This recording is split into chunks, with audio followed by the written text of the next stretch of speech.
Welcome to Kenton's videos. Enjoy the video.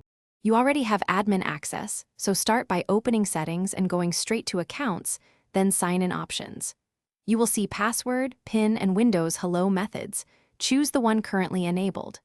Once done, click Remove or Change where available and follow prompts to verify your identity. This prevents unauthorized changes. Make sure to back up files and ensure another admin account exists, because removing the password changes account recovery and sign-in behavior immediately.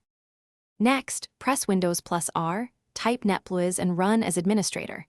Select your account and uncheck the box requiring username and password, then enter the current password to confirm automatic sign-in. If you have Windows 10 Pro, open Lusumger. MSC to manage local users, and clear the password or set password never expires.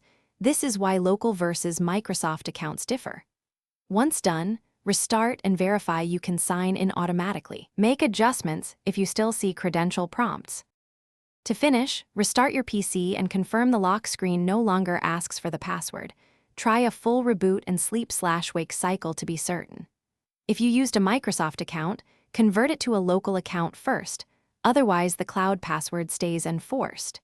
If sign-in fails, boot to safe mode or perform a system restore to undo changes.